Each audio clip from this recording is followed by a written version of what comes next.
आणि रेणुका मावशीचं लग्न, हां सांग सांग. हां आणि तुम्ही जेव्हा परदेशात यायचं म्हणजे त्यांना किती आनंद झाला. हो, त्यांना स्वतःलाच जायचं होतं. हो हो. आमचं लग्न झालं त्याच्या आधी हम्म.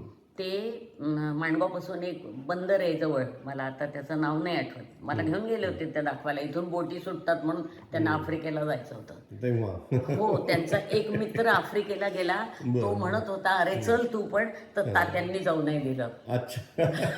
तेवढे मला त्यांना पण आपले तात्यांनी मुलं दूर जातील तेव्हा काही सोय नव्हती. पत्र सुद्धा 2-2 महिन्यांनी यायची नाही का. हो, आता पत्र बाहेरचं सुद्धा तर मिळायचं खूपच नाही, अवघड बरोबर. होतं. बरोबर. आणि मग मुलगा गेला तर पुन्हा भेटेल की नाही काय? आपल्याला, असं थोडंसं हे असं. आफ्रिकेला म्हणजे कुठे किती खूपच्या दूर. कुठे. हां, आफ्रिकेला जायचं होतं त्यांना. आणि त्यांनी सगळी तयारी करून ठेवली होती, सगळं सांगून ठेवलं होतं मित्राला वगैरे. मित्र म्हणाला मी तुला घेऊन जातो पुढच्या वेळी, बोट कधी सुटणार काय ते सगळं यांच्याकडे तयार होतं. पण तात्यांनी अजिबात जायचं नाही, राहिली त्यांची आफ्रिका जागेवरच राहिली.